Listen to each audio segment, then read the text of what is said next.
Welcome to the heart of Istanbul, where East meets West and history comes alive on every corner. And today we're taking a whirlwind tour of some of the most fascinating spots in central Istanbul. We'll take you from the home of the legendary Orient Express and wind our way through the bustling bazaars and hidden architectural gems. We'll discover opulent Ottoman tombs, sip lemonade in a secret alleyway, and even spot a James Bond film location. From the aromatic spice bazaar to the magnificent Yeni Cami, we'll experience the sights, sounds and smells that make Istanbul one of the world's most captivating cities. We're starting our journey at the iconic Sirkeci train station. For nearly a century, it was the final stop of the legendary Orient Express. Now it's home to the ultra-modern Marmaray train, connecting Europe and Asia beneath the Bosphorus. I don't head this direction very often, but let's do it, for content. Step outside and you're immediately swept up into the energy of the Sirkeci area. It's a dizzying convergence of people, traffic, business and tourism.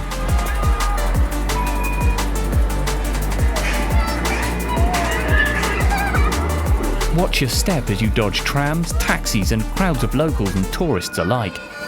This is Istanbul in a nutshell, chaotic, vibrant and utterly captivating. Sirkeci has been a commercial hub for centuries, and that spirit is still alive today. You'll find everything from traditional spice shops to trendy cafes, historic bookshops to cutting-edge tech stores. Just a stone's throw away, we find the Legacy Ottoman Hotel, a luxurious establishment in a beautifully restored 19th century building. But the real hidden gem is right across the street. This is the tomb of Abdülhamid I, built in 1777. It's not just the final resting place for the Sultan, it's a masterpiece of Ottoman architecture. As we move along down the street, take a moment to appreciate the diverse architecture around us, from Ottoman-era structures to more modern designs. Each building tells a part of Istanbul's story.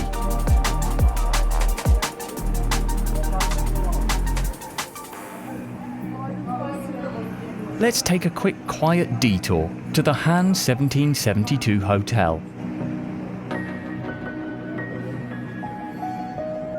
Built in 1772 by a prominent Ottoman statesman, it started life as an inn with 22 rooms, shops, and even its own water system.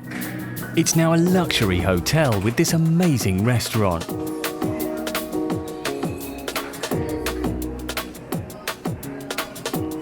This bar doesn't quite flash like this in real life, it's just the camera. But I think this might be a bit out of my price range, so let's carry on down the street. Just down the road we come to the Istanbul Grand Post Office.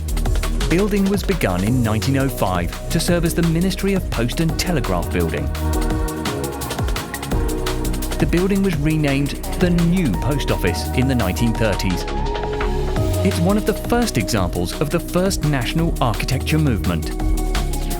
The upper part of the entrance door has Postal Telegraph Ministry written in old script with tile work. You may recognise it from the BBC series Turkish Detective. It plays the role of the police station. And just beside it, feast your eyes on Vlora Han. It's built in the Art Nouveau style and definitely stands out among the buildings around it. These days, it's a little bit forgotten and abandoned. However, there are still offices inside. And if you look past the grime and advertisements, you can see that former glory still there.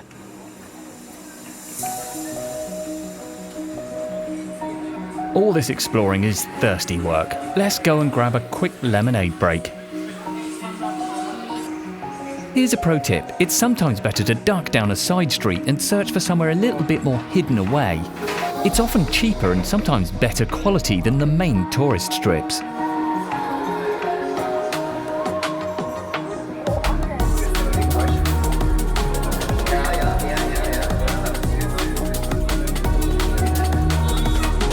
Refreshed and ready to go, we'll head back past the post office and closer towards the Spice Bazaar.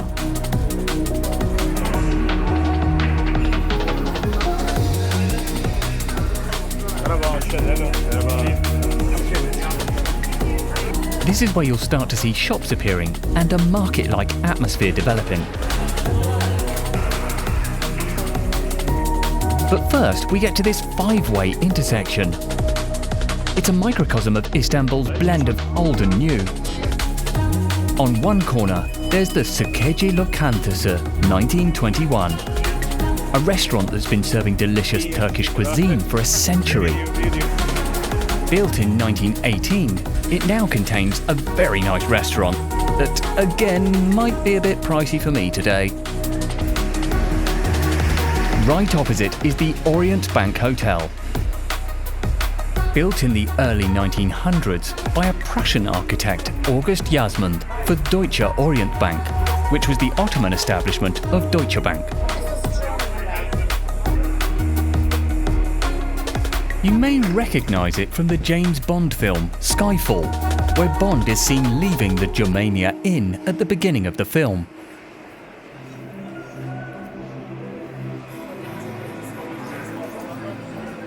All around you'll see a mix of well-preserved historical buildings and some that have seen better days. It's all part of Istanbul's charm. Anyway, we don't have time to hang around. Let's head on into the Spice Bazaar. Here you'll start to see how the streets really change.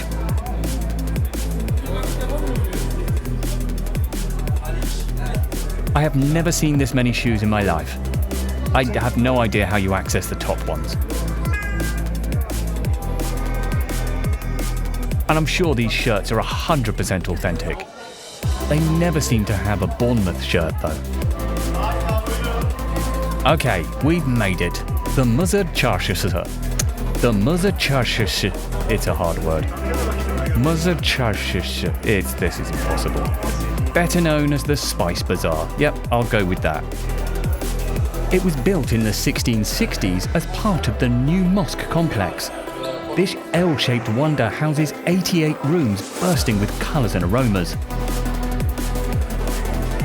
It was originally funded by taxes from Egypt, then an Ottoman territory.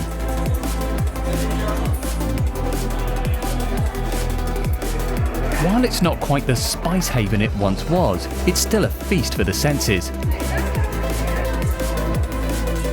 And remember, it can be a bit of a tourist trap. Always haggle and check prices at multiple stalls before buying.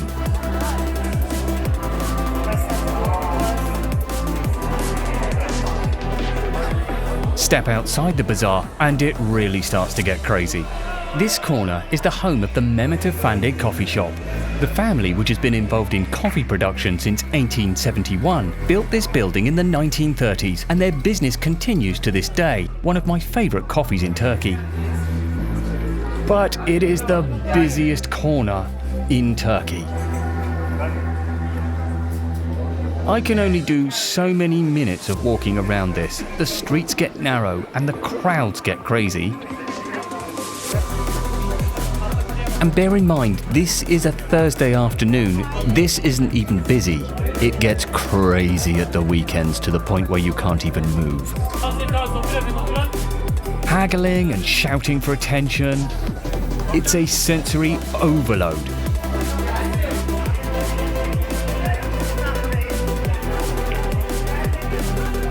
Some advice might be to go at the beginning of the week during the morning.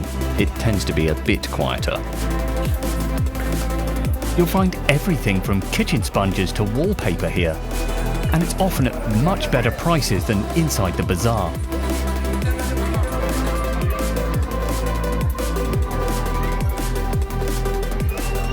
This is the kind of place you go for useful things, rather than trinkets, baubles and sweets.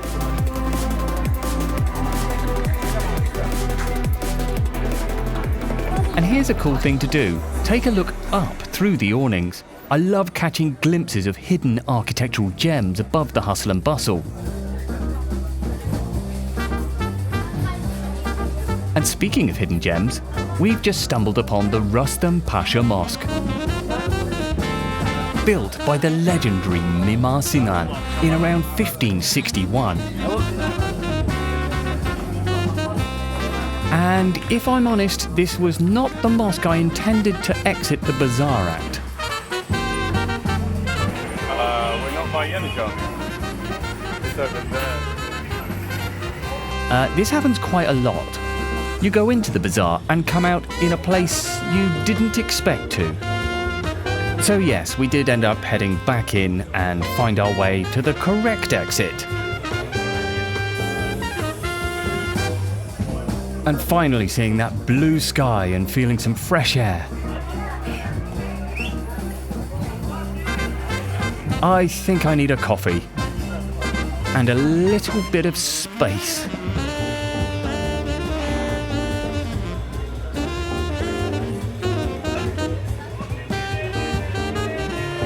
But no time to stop for too long, because we're on to our final destination.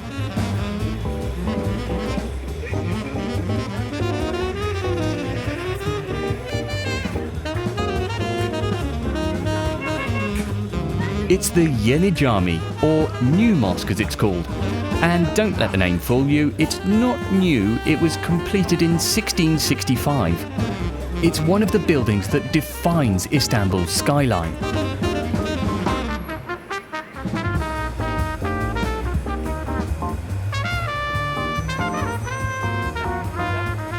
I will do a detailed video on this place at some point, but usually when I get here I'm so tired I just want to get on the ferry, which is what we're going to do now.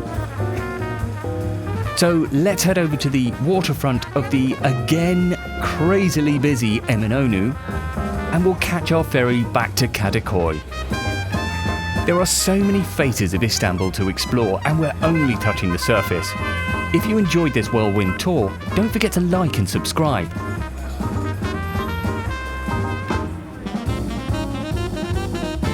And hey, if you're in the mood for a more relaxed stroll, check out our video on Gulhane Gardens. It's just a short walk in the opposite direction from where we started.